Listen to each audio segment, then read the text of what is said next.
My guest today is Matador's Chief Operating Officer and a licensed California attorney. His experience at the intersection of business, marketing, and law dates back to when he was just 12 years old, learning to code on WordPress and helping his family firm generate new cases online. He guides Matador's co-op strategy, implementing a combination of online case acquisition and industry-leading best practices for over 150 law firms across the country. Today, we're going to get him outside the courtroom and talk about how any local business can compete against the big guys on local search with Nick Cohen. Nick, welcome to the podcast. Thanks for having me. Very happy to be here. So I was going to ask, why didn't you just become a lawyer like your mom wanted you to be? But you are a lawyer, and you're also doing this local SEO work or working with small businesses. Is that correct?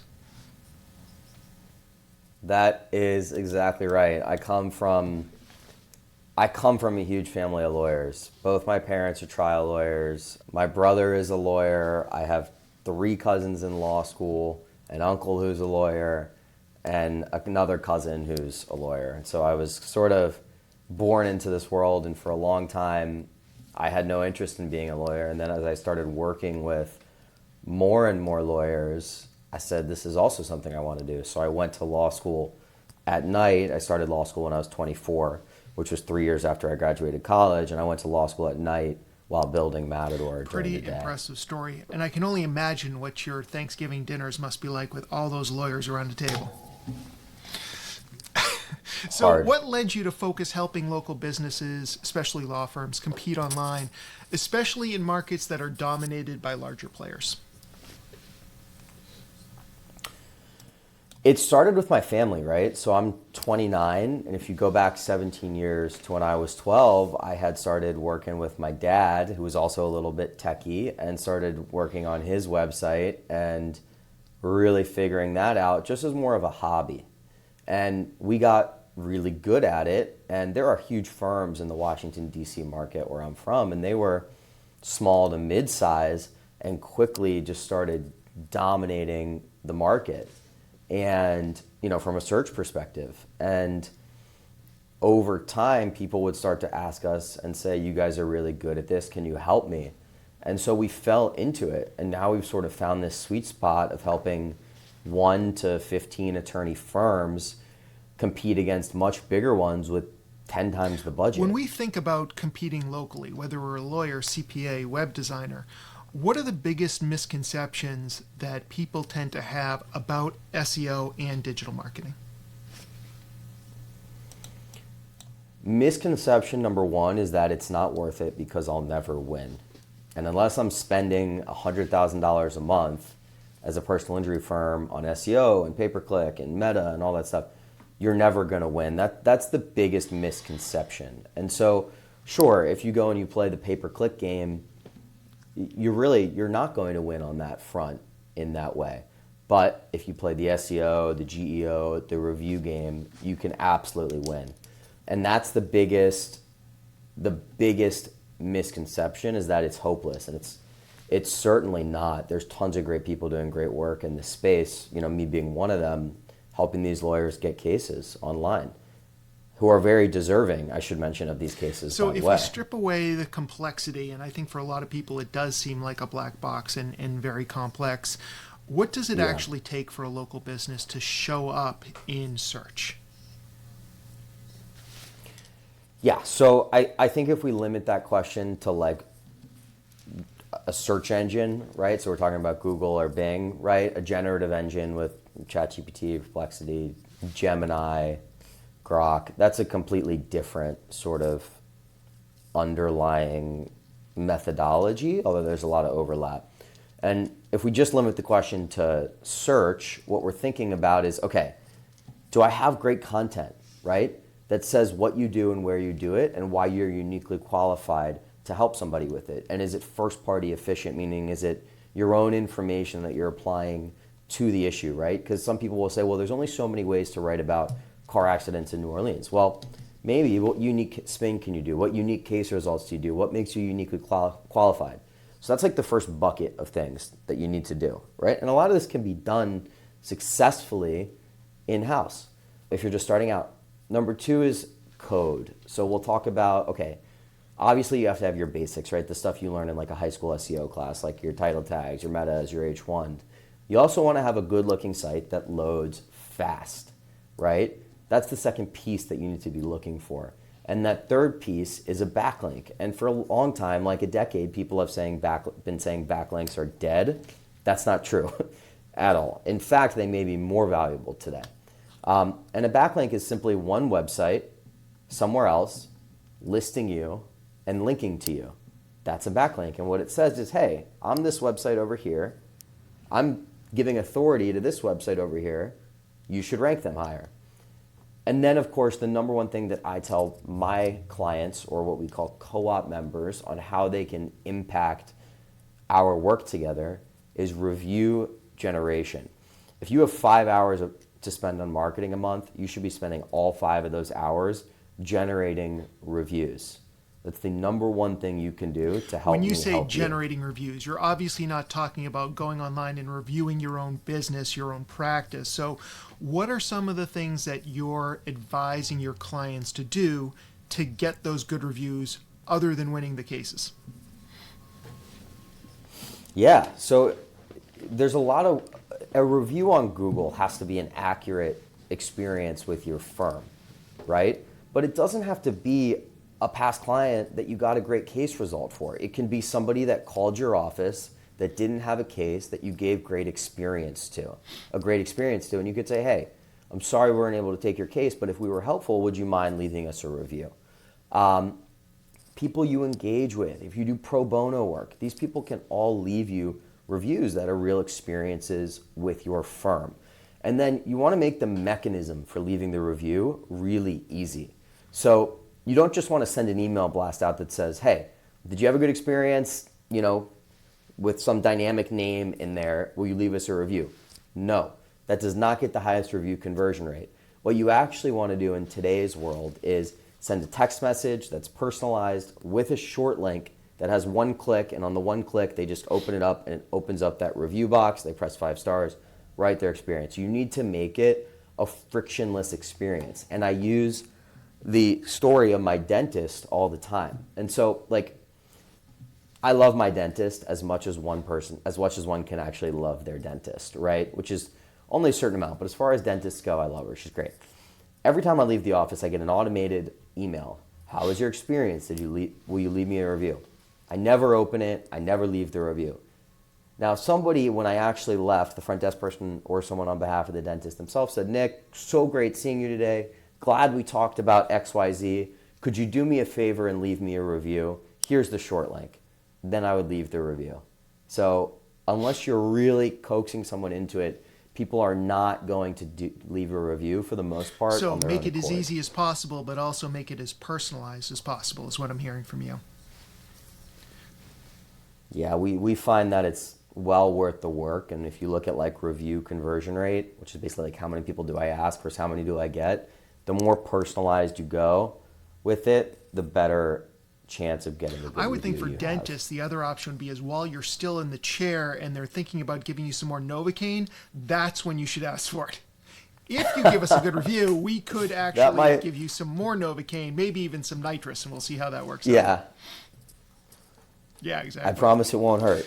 I know that you have a simple framework for what we do and where we do it. Can you kind of walk us through how you work with your clients using that framework?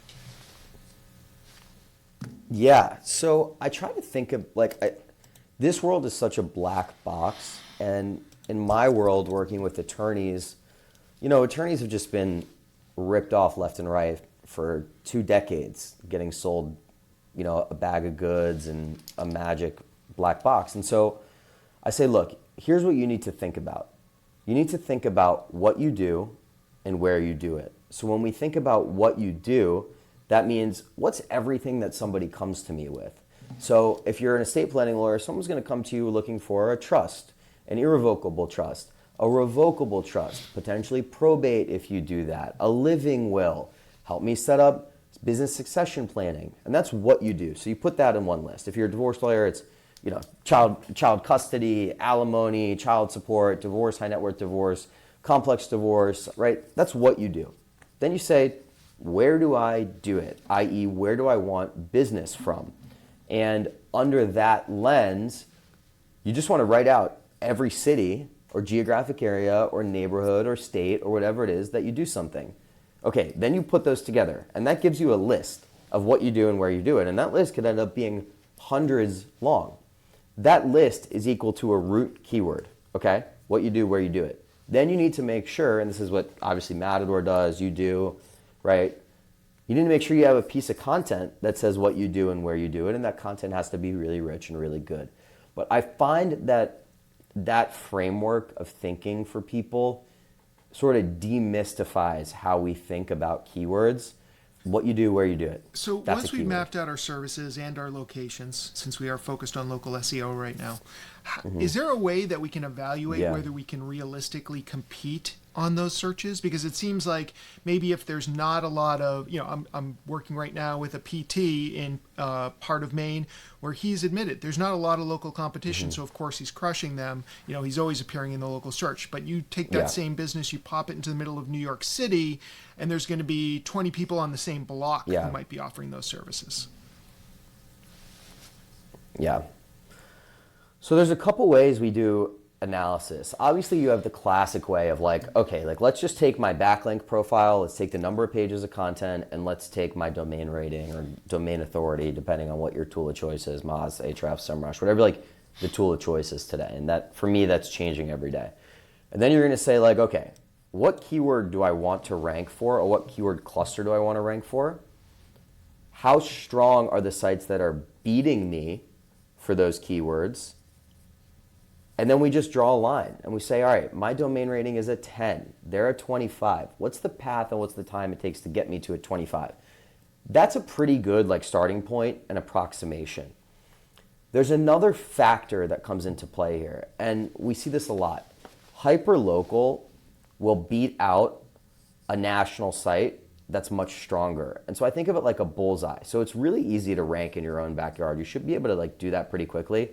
Unless assuming you're in your own backyard is LA, right? Or New York City, right? But if you're in Long Island in a small town, you can beat out a much bigger site if your office is right there. And then you go one layer out on the bullseye, say it's 2 miles or 5 miles or 10 miles. And from there, it gets a little bit harder. So your domain has to be a little stronger. And then as you go out another layer, it gets a little bit harder and your domain has to be a little bit stronger. This is obviously all just on Google, right? But that's sort of the methodology that I think about for how to if we're run not steeped analysis. in SEO, when you say your domain has to be stronger, what does that mean? And are there actions we can take to make our domain stronger? Yeah, absolutely. So there's a couple big SEO tools that exist today, right? You have Moz, you have Ahrefs, you have SEMrush. Even most lawyers have heard of these tools in some way or another. And each of these tools will give you something called a domain authority, a domain ranking, right? Or some approximation of that. And that number is a score out of 100 that analyzes your website. Each has a little bit different of a ranking methodology, but it's some approximation of, okay, how good is my content? How good is my backlink profile? It's some approximation of that. Typically higher is better. And so the way you can increase your domain rating, domain authority, again, whatever your tool of choice is, okay, I gotta have good content. I gotta have good backlinks. I have to be doing work every single month. And that's how we do it. Now again, these tools are just approximations. I've seen sites with 15 domain rating that have great content and great technical SEO and even some decent backlinks, but simply don't have a high domain rating ranking in competitive markets. But if you look on a broad scale, just as a broad sweeping general statement, higher domain rating typically equals higher chance of ranking. So once we understand the landscape, we've gone through this process of kind of looking at us versus our competition. What are some of the specific things that we can do on our own website to help our chances of getting found in local search? So I like to think about local search, right? So you have your map listing stuff, and that is just pump reviews, do everything you can, which we talked about. And then when we talk about AIO overview, traditional SERPs, all that stuff, I like to think in terms of 3 buckets. And I say, okay, what activity am I doing and what bucket does it fall into? So bucket 1 is content, bucket 2 is technical SEO, and bucket 3 or code, and bucket 3 is backlinking or linking overall, right? So within that framework, everything I do has to fall into one of those 3 buckets. So if we talk about the content bucket, we need to write in ways that show our EEAT, expertise, experience, authority, and trust. If you're a lawyer, we like to use first-party information. Where'd you go to school? What cases have you had? Why should you trust us? What laws do we know about that are relevant to serve to you that show we have experience in this field and that you should trust us, right? And you can do some really cool stuff right now, actually with the use of AI. For example, if you have 500 case results you can upload, you can actually include your first-party data. Say we had a scooter accident in 2025, we want to write that on our scooter accident page, by way of example. And this is just, something that anybody can really do. And then we're going to write about local resources. On the technical SEO side, most of our clients or members can't do technical SEO on their own right now. That's when they need an expert for it. But we want to make sure we have no broken links, fix any permanent redirect chains, make sure the site loads fast, make sure we have great internal linking, make sure our schema is up to date. And then backlinking, right? So things you can do in-house to generate your own backlink profile. And we're lucky we have a lot of great clients who understand SEO over time and start to develop their own minds and get backlinks on their own, which is fantastic. So for me, it's what local business chambers of commerce can you do? Can you guest write on bar associations? Can we run press releases? All that sort of jazz. That makes a lot of sense. Now, I've worked with some lawyers over the years, and lawyers can write cases very well, but they can't always write great copy for their website. So when it comes to content quality, what separates the businesses that win from the businesses that just put up content and hope for the best? Yeah. Well, here's my philosophy on it, that it's a little bit different. I care about showing up first and doing what I need to do to show up first, and then optimizing messaging later.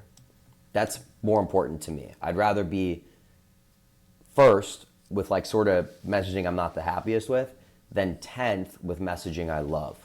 And if you look at the click-through rates, all the data would support that. So that's the first thing I want to say. But when we talk about messaging, so if we're looking at content that ranks, right? That's what we just talked about. EEAT, first-party data is so important today.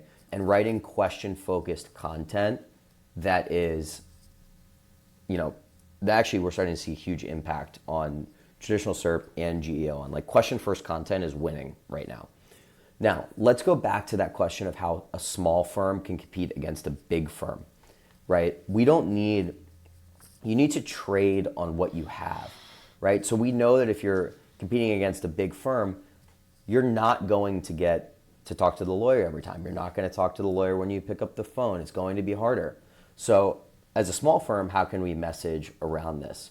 Okay, well, you can say you're local, right? And how do you know you're local, right? You can show it. You can have video of you. You can say, we pick up ourselves, right? And you have to trade on whatever marketing message you have. And there's someone I was reading on LinkedIn this morning that says you got to play the hand you were dealt. And so whatever hand you were dealt, you should play that because it is your competitive advantage. At my own law firm, over the last week, I've received 3 calls from people that are leaving bigger firms or want to leave bigger firms because they're not happy with their representation. Most people, when a big firm comes into the market, they say, well, this sucks, I'm gonna get swallowed up. I look at it and say, well, this is a huge opportunity to show why you're so much better because you're known, you're local, you've been serving this area for 30 years, you didn't just come in with a bunch of money. So win on that and demonstrate that. I want to go back to something you said earlier in the conversation. It was, you were giving an example of somebody who might be doing personal injury law in New Orleans, and what would separate them from some of the bigger firms that are out there.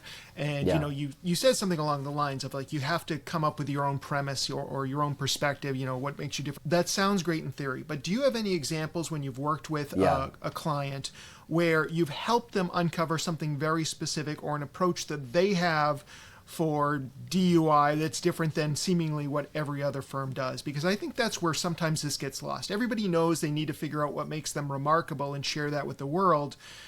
But sometimes it's hard to actually find that when you feel like, well, I went to law school and I'm doing this stuff and everybody else is doing the same.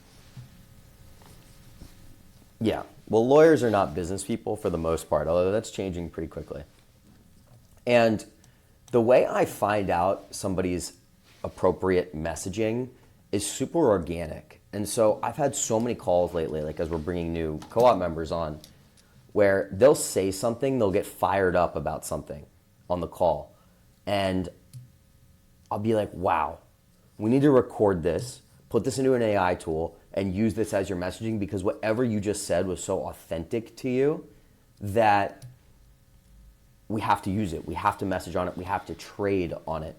And I think people know it internally, because if I hand it to somebody, and I'm not claiming to be like a branding expert by any means, it's not my go-to, but if I hand somebody and say, this is your messaging, it's probably not authentic enough.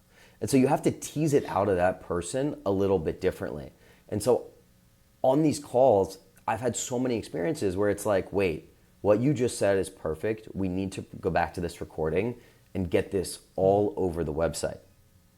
So it's really organic for me, and it's fun. It's fun hearing people get fired up about whatever makes their firm unique. All right. Well, so hopefully people will be able to take that and run with it. Now, I want to circle back to something else, because you had mentioned a couple times GEO. There's a lot of acronyms out there. I prefer GEO myself. And basically just optimizing so that AI platforms will cite and refer business to you and hopefully even link to you. As you're seeing this new channel emerge, what are you telling your clients in terms of how they need to show up for AI in the same way that you helped them show up for local search? Yeah, so this is something we've been studying since it came out. And as somebody who has invested a lot of time, money, effort, energy into this, I can confidently tell you that one thing, that anybody telling you they absolutely understand AI search is lying to you. And I feel really confident saying that. But here's what we do know today that impacts AI search. So traditional SEO is just as important as it ever was, right? It's still a huge part of how you show up in AI search. But AI search, GEO, whatever the acronym is, I like GEO as well. It has another third-party credibility piece to it, right? So we're looking at that as digital PR. How local am I? How many listicles am I in? And then on the website, what's my content look like? Is it super question focused? And then there's a whole list of things that we're trying that we have no idea if they're going to work, but we're trying them now because the people that are earlier in the testing right now and are investing in it are gonna win and move faster as we start to learn what works. So we're trying ridiculous things. Can we ask Chat and say, hey, why don't you recommend me more? Does that work? Probably not. The LLMS.txt files work. This was a huge thing we started looking at when everyone was freaking out about them. And then we actually ran an analysis and we looked at like the top 10 most competitive personal injury markets in the country. We took the first 3 law firms it recommended, and then we said, did these firms have LLMS.txt files? Less than 40% of them actually had the files. So we said, okay, there's probably no correlation here. And so the things that firms can be doing or businesses can be doing, I'm sorry to make this so about law firms, are number 1, still focus on review generation. Number 2, focus on great content, great content, and SEO. Number 3, focus on distribution, not just on your own website. And this is the biggest differentiator. So you should be on social media. If you can be, Reddit is the number 1 cited source by ChatGPT. If you can be on Reddit as yourself for an hour a week commenting, that's valuable. If you can get third-party distribution through press releases, through best of local lists, hyperlocal is super important. And then work with a partner who is honest about saying, we don't know everything today, but we're working on figuring it out as we get more I like everything you information. said. And, it's funny because I have often gone to ChatGPT, Claude, and Gemini after asking, what are the top 5 digital agencies in Maine or whatever it might be that's relevant for my business. And if I don't see my company name, I'm like, how about Flight New Media? And then, oh yeah, that's a good one too. And I say, well, what is it that the other firms had that I didn't? Or I might say something like, how do you make your decision on which ones, like what sources are you using? And I actually discovered a few of these kind of online guides that apparently ChatGPT was using that I had never heard of, which then made me say I need to invest a little bit of time and effort learning about these platforms because maybe we need to be spending some money or time there. So I love your approach to just asking these AI platforms why you chose the firms you did. I took the opposite approach. I said, okay, I see where you're pulling it from, and I'm choosing not to play in this racket because you're this directory that you're pulling all these companies from is like $20,000 to $30,000 a year, and I just said I'm just not playing this game. $20,000 to $30,000 would probably get me to find another route as well. This was like free listing and maybe $100 a year or something like that. Yeah. I was just like, I'm not playing this game. But it's good information to know. And I also will say, we ask everybody how they found us, right? Everybody. And people are using ChatGPT more, and I'm coming up and, I'm satisfied. On the law firm side, of the last 7 cases I've signed, I track everything closely. 3 of them have come from ChatGPT. I've noticed an uptick when I ask my clients, like, how did you hear about us? Where it used to be word of mouth or Google, I'm hearing a higher and higher percentage of AI platforms. And the other interesting thing is we also track our AI traffic to the website. And although it's higher than it's been in the past, it's a fraction of Google, but it converts at such a higher rate, which is why I think this traffic is so valuable. And I have a theory that it's because when we talk to AI, the average person assumes that AI has done all the research, as opposed to Google, where Google will give us a list of possibilities, then we have to research them. We were like, oh, well, AI must have figured out who the best firm is to go with, and so I'll just start there. And I think that makes a huge difference. That is human psychology, and it may change over time, but for right now, I think the AI is doing a lot of heavy lifting, so investing in that space makes a lot of sense. There's one thing I would add to that, which is right now when someone searches on Google, it's typically a short tail search. It's best law firm, divorce lawyer SEO company, right? And we rank great for it. Or estate planning lawyer SEO company, or bankruptcy lawyer SEO. It's super short tail. Now, if you compare that to how somebody searches in ChatGPT, Gemini, Perplexity, like whatever platform we're talking about, it's typically not these short searches. What's actually happening, and I'll use the law firm example of my own firm, what's actually happening is somebody is searching their actual facts. And they're sometimes doing this through a voice search and saying, this is what happened to me, what should I do? And they're just into their AI. And this is changing so much about how we get clients, and how we get clients for our clients. And I think one of the reasons, my firm's brand new, right? I went to law school at night. I graduated a year ago. My dad and I opened up the firm. It's brand new. And the fact that we're getting 3 of our last 7 cases, over the last 3 weeks, on ChatGPT is crazy to me. Crazy, crazy, crazy. Shouldn't, who knows?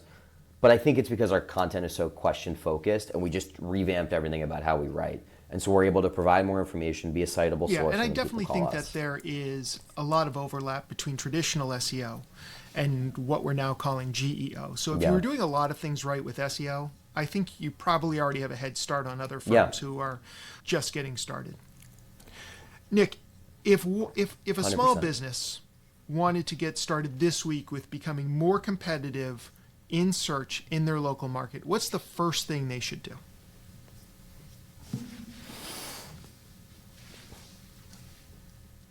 If you don't have an agency budget, let's assume that's the case, right? Let's say you're not going to work with an agency partner, and what can you do in-house? Number one, You have to generate reviews, and that has to be your number one focus.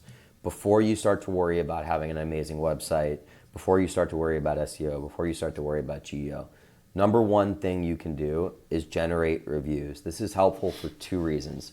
Number one, it helps you show up in the local map pack or the 3-pack. That is huge, right? That's one of the number one sources of new client calls. But number two is even when someone gets referred to you via word of mouth, they are searching you. And when they search you, they will read your reviews. And if you don't have good reviews or a decent volume of reviews, you are going to lose that potential referral. Once you have that in place, you can set up your own website or spend a little bit of money and hire somebody, a freelancer, to build you an average website, and that's just fine. Then you should just start writing content and getting something out there. And don't worry about SEO, don't worry about GEO, because just by writing content, you're going to be getting a little bit ahead of the game. And then when you have budget and you can grow and you want to bring in an expert, then let them fix it. At least you're handing them something that is somewhat workable rather than starting from scratch. So I don't think doing nothing is a good idea. I also don't believe that spending 20 hours a month when you could be running your business trying to focus on SEO is the best path out Nick, there. if people want to learn more about you, about your firm, where can we send them online? Yeah, so my law firm is Cohen.law. That's it. Just type in Cohen.law. You can email me at nick@Cohen Injury Law Group. If you're a lawyer listening to this and you want to talk to me about marketing, Matador, we work with actually like over 180 law firms now. My website is matadorsolutions.net, and my email is nick@matadorsolutions.net. All right, we'll have all those in the show notes. Nick, thanks so much for your time today. Had a blast. Thank you so much. Great conversation.